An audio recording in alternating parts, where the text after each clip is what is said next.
Good morning, y'all. It's good to see everybody again today. Hope all of you are still doing well, that you're continuing to be safe and healthy and all of that as we are apart. If you got your Bibles, go and open them this morning to Genesis chapter 19. Genesis chapter 19 is where we're going to be in our study today. In many regards, this is one of the most really uncomfortable and strangest chapters in all of the Bible. You know, we've looked at some difficult and kind of uncomfortable material to this point, but I don't think any of it is quite perhaps as uncomfortable for us as what we find in the text of Genesis, the 19th chapter. Because it's here in Genesis 19 that we encounter the destruction of Sodom and Gomorrah. And really, this again is a familiar story to us, but one that I think we need to be careful not to assume that we understand completely.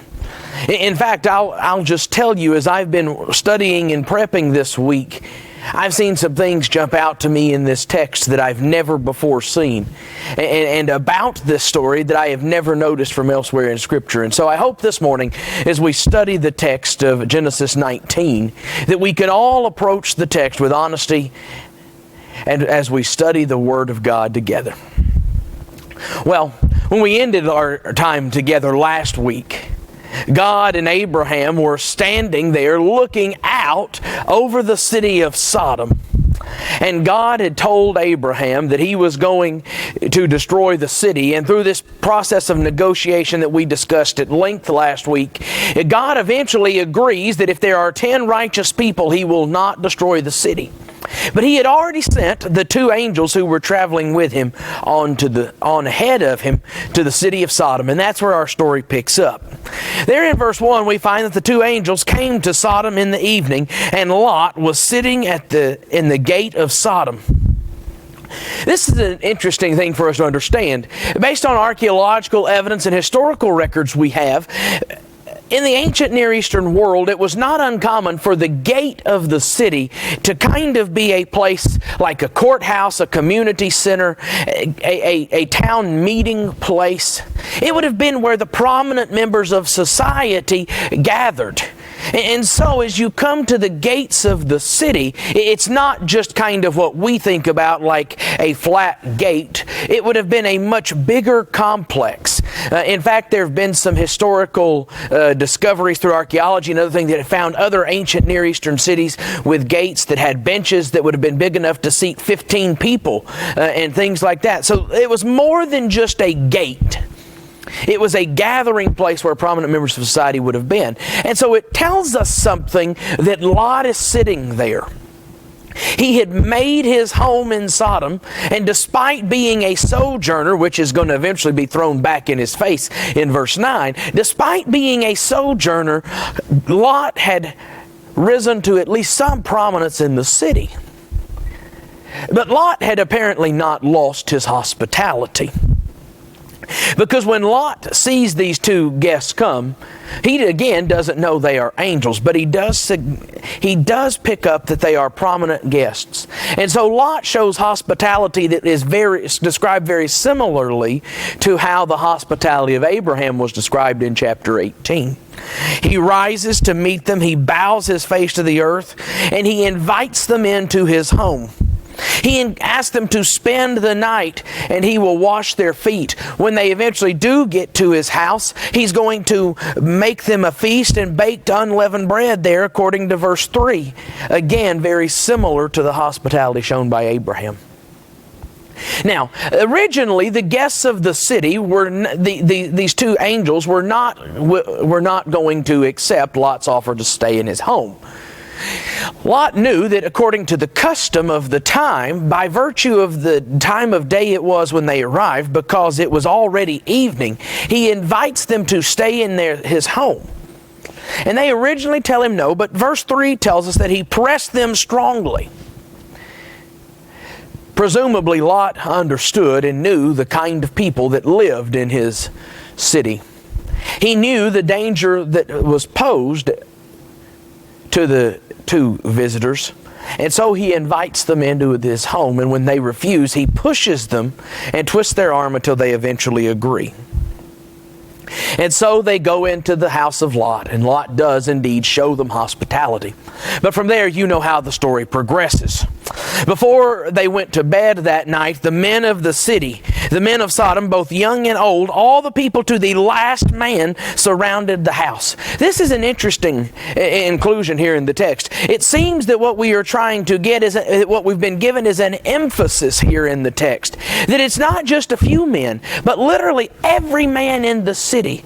It's driving home the extent to which the city on the whole has been given over to sin. And they called to Lot, "Where are the men who came to you tonight? Bring them out to us that we may know them." Now this word "know them" has drawn a lot of attention and criticism from both sides of the spectrum. In recent years, there have been attempts in recent scholarship to try to explain away this word to mean something other than what it does. But what we see frequently in the book of Genesis, and the Old Testament more broadly, is that the term "know" used here is a reference to a sexual relationship. And we could go through some of the arguments that have been made about it, but the simple fact of the matter is that the context here does not indicate anything except a sexual relationship. So they ask that the men gather that they may commit sexual relations with these men, these angels. And so Lot goes out to meet the men, and he shuts the door behind him to protect them, and he says, "Don't act so wickedly. Do not do this thing to these guests. I beg you, do not act this way." And so he says, "But look here, I have 2 daughters who have not known any man. Let me bring them out to you and do to them as you please. Only do nothing to these men, for they have come under the shelter of my roof." We again see the same word for "know" used here to talk about Lot's daughters who have not known any man. Lot would not say this if the first use of the word "know" in the request by these men in verse 5 was not sexual in nature. Both of them are clearly indicating the same sexual context. But let's not miss the point here. Lot may be trying to protect these men, but what he offers in sending out his virgin daughters that the men of the city can have their way with them is as morally reprehensible and even more unconscionable. That Lot would send his daughters out into such an environment, knowing what would happen to them. Lot's actions here are not in the clear either. Yes, the men of the city were wrong, but so was Lot. That he would even entertain such an idea. Some have suggested that maybe Lot was being sarcastic, but the tone of desperation and the begging here in the text does not seem to indicate in any way that Lot was being sarcastic or that he was not serious in this offer. Lot was willing to make a deal with the men to save the visitors, because they were visitors, by giving his daughters to be raped by the men of Sodom. There is no good in this situation. Well, that apparently only made the men of Sodom angrier. And they said, "Stand back. This fellow came to sojourn, and he has become the judge. Now we will do worse with you than with them." Presumably, the men say, "Forget the visitors, forget your daughters. We're turning our attention to you now because of what you have done." Then they pressed hard against Lot and nearly broke the door down. But the men, these angels, now intervene. They pull Lot in, they shut the door, and at this point, as the door is about to break, the angels struck the men with blindness. A sudden onset blindness that debilitated them. This is not the same word for blindness used to talk about a blindness from birth. It's a different word. It's only used one other time in the Old Testament. when the prophet Elijah strikes individuals with blindness. But again, we see that they are stricken with this immediate onset blindness. And it's enough that it eventually solves and resolves the situation. But notice what the angels say to Lot here in verse 12. They tell him, do you have anyone else here, sons-in-law, sons, daughters, or anyone you have in the city? Bring them out of this place, for we are about to destroy it, because the outcry against its people has become great before the Lord. This was all the angels needed to see. There were not 10 righteous people in the city of Sodom. All the men of the city had come out against them. Lot was the only one who had shown any hospitality. And so Lot hears them.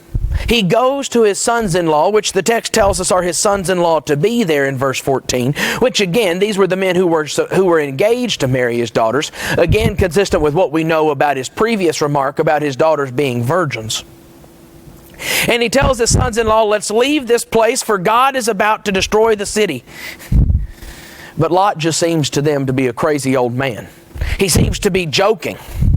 Clearly, there was some reason in their experiences with Lot and their interactions with him that they have some questions about him being serious here when he informs them that God is about to destroy the city. So they don't listen to him.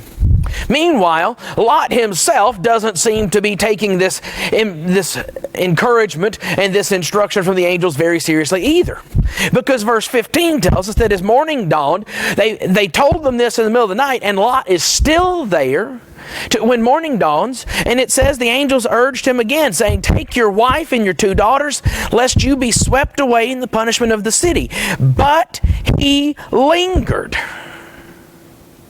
Lot doesn't get out of Dodge either. The angels have told him, we're about to destroy this place. It's why we're here.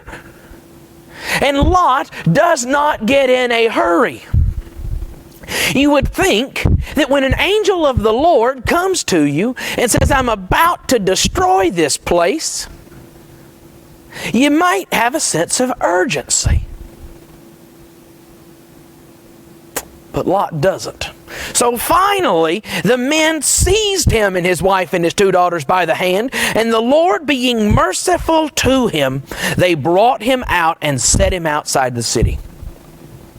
Lot did not get in a hurry, but the Lord God, the God of Abraham, the God of creation, the God of mercy that we talked about last week, was again merciful to Lot. It reminds us that God often shows mercy to us, even when we do not get out of our own way. God was trying to bring about the salvation of Lot and his family out of his mercy.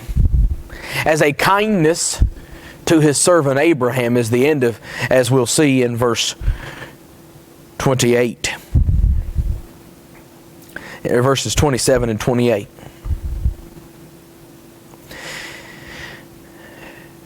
But this kindness that God shows to the family of Lot because of Abraham,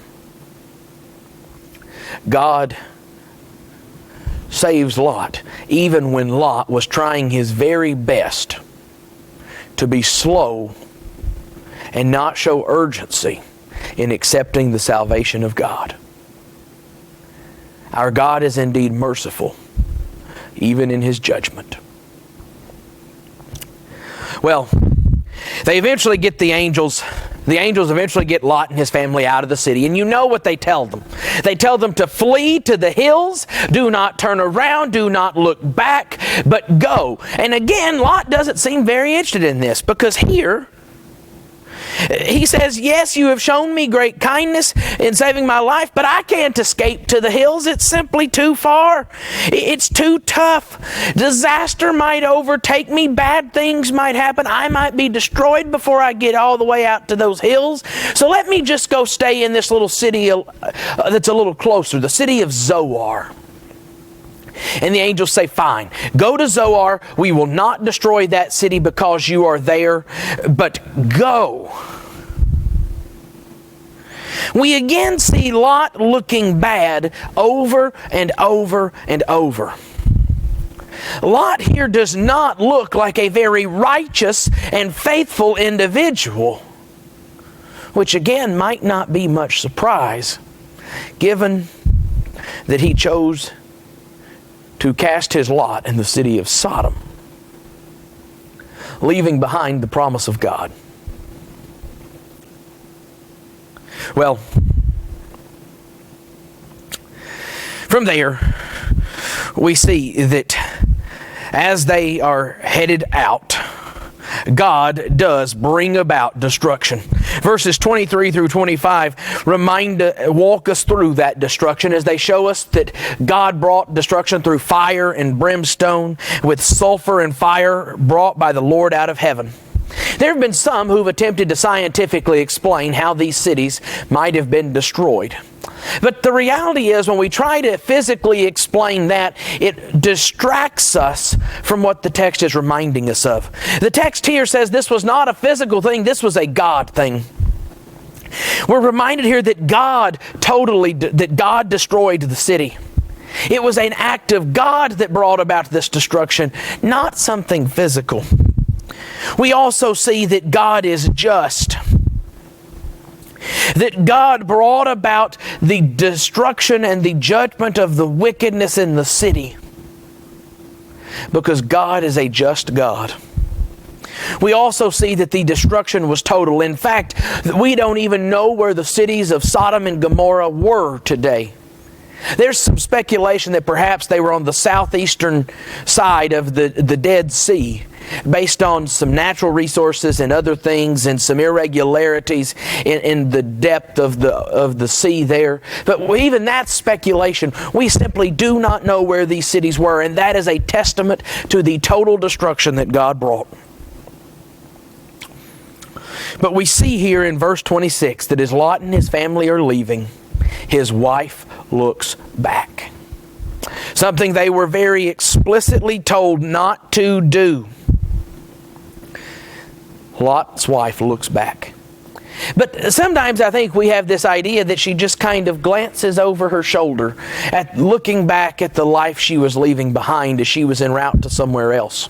But in Luke 17, in verse 32, we see Jesus talking about Lot's wife. And here in verse 32, he says, "Remember Lot's wife," as he's talking about those who turn back.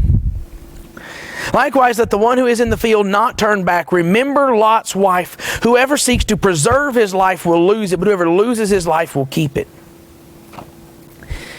It seems that maybe according to Jesus here in Luke 17, that what Lot's wife did was not just kind of glance over her shoulder thinking about and mourning what she was leaving behind, but that rather she turned back. She said, "Enough is enough, Lot. You are full of nonsense. I will not do this. I'm going back home. I'll see you when you come to your senses." She turns to go back. And when she does, she was turned into a pillar of salt. Well, from there in verse 27, we see that early in the morning Abraham rose, and he went back to the place where he had been with God the day before. And he looked down towards Sodom and Gomorrah, and all he could see was the smoke of the land. And he knew that God had destroyed the city, that not even 10 righteous people could be found. And you have to know that he wondered about his nephew Lot, this man who had been like a son to him. And so verse 29 tells us that God remembered Abraham and sent Lot out of the midst of the overthrow when he overthrew the cities in which Lot had lived. God spared Lot because of Abraham. But all of this raises the question about what exactly the sin of Sodom was. In our 21st century society, most of us have probably grown up hearing that the city was destroyed because of homosexuality. Certainly homosexuality was a problem, and it was a sin that the city of Sodom had. But I think we would be foolish and incorrect to assume and to think that that's the only sin that Sodom had. I think there are other sins at work that also brought about their destruction. Particularly when we read the words of the prophet Ezekiel. In Ezekiel 16, and beginning in verse 49, we hear these words from God. Behold, this was the guilt of your sister Sodom. She and her daughters had pride, excess of food, and prosperous ease. But they did not aid the poor and needy. They were haughty and did an abomination before me. So I removed them when I saw it. Sodom had a lot of problems. Homosexuality was one of the sins that the city had. But it was far from the only one. In fact, it seems from Ezekiel 16 that perhaps their greatest sin was their failure to show hospitality, their failure to do justice, and their failure to take care and concern for those who were less fortunate despite having an abundance. These were people who were blessed and did not use those blessings to bless others. That takes us back to Genesis 12, doesn't it? That when God makes a covenant promise with Abraham, He says, I am blessing you that you may bless others. We are people who have been blessed. And the sin that got Sodom destroyed, at least according to Ezekiel 16, was their failure to be concerned for the poor and the needy. Their failure to show hospitality. Their living in sin in the presence of God without any regard for the ways they had been blessed. That sounds an awful lot like the reminders of Jesus in Matthew the 25th chapter when He separates the sheep and the goats. Certainly anyone who lives in sin and rejection of God will not live with God for eternity, will not dwell in the presence of God when God judges the nations. But in Matthew 25, we see a similar set of criteria. As what God draws the dividing line on not being how we meet up against the things that our society might consider the big sins, and that's a problematic notion that we don't have time to address today. But rather, what they did to those who were less fortunate. Whether they had concern for those who were not shown justice and kindness and who were overlooked by society, or whether they didn't. Whether they used the blessings of God to help others, or whether they didn't. Whether they were hospitable and compassionate and merciful people, or whether they weren't. And so it seems that God's reasons for destroying the city of Sodom weren't too different than the same things that God will expect of us when we stand before Him in judgment. Well, Genesis 19 doesn't actually end there. And oh, I wish it did, because the last part of Genesis 19 really begins to bring us to some text that makes us uncomfortable because of the nature of the sin that continues. But there in verse 30, Lot went up out of Zoar, he and his 2 daughters, and they went to live in a cave. Now it's interesting that they did this. For some reason they were afraid to stay in the city of Zoar. Maybe it was because they thought everything had been destroyed. But they instead go live up in a cave, the same option that they had rejected previously when the angels instructed them to do it. And once they get up there, apparently Lot's daughters are concerned about having an heir. Now, it's rather foolish that they would be so concerned if they really believed that the whole world had been destroyed.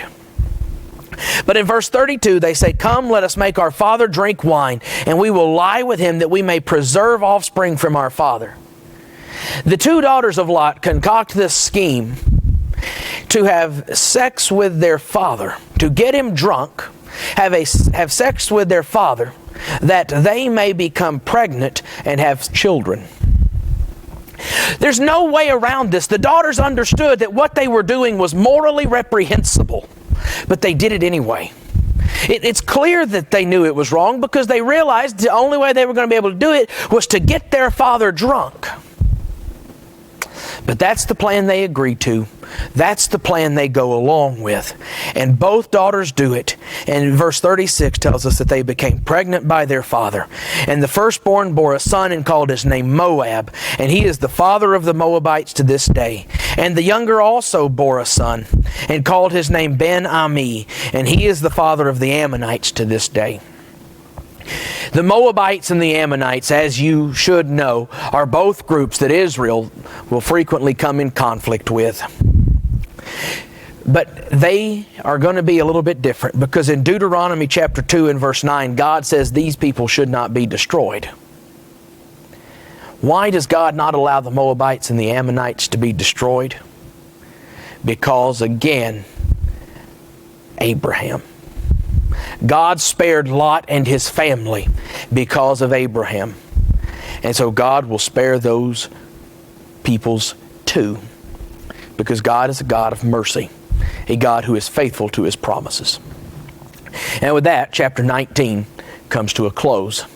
Well, as we wrap up this morning, I think all of this reminds us of one big point to take away. The importance of living by faith instead of living in self-interest. We see the account of the destruction of the city of Sodom, the destruction of Lot. Lot's legacy is not a very good one. Chapter 19 doesn't make Lot out to be a hero by any stretch of the imagination. Rather, he seems to be guilty of one moral failing after another, one act of faithlessness after another. And after Genesis 19, we will never again read the name Lot in the story. It'll instead shift to Abraham completely. And that tells us something. In Abraham and Lot, we see two life choices. We see Abraham, on the one hand, who chose faith over immediate self-sufficiency. We see Abraham who chose to live in tents, confident in a promise of God, versus Lot who chose to cast his lot to set up his home in the city of Sodom. We see Abraham who trusted in the promises of God and listened to God, and we see Lot who lingered, who was hesitant to listen when God instructed him. Abraham chose to live a life of faithfulness, and Lot chose to cast his fate in that which he could see and that which he was in control of. And their stories could not end more differently. And so the question we have today is, what kind of people will we be? Will we be people like those in the city of Sodom, like Lot, who rely on ourselves, who live according to our own desires and in rejection to the lordship of God? Or will we be people who, like Abraham, choose faith, who put our confidence and our trust in God and live lives that bring glory to Him? That's the question we have. It's the question we have to decide for ourselves. And it's a question that I think is as relevant for us today as ever. May we truly be people who choose to live like Abraham, confident in the God that we serve.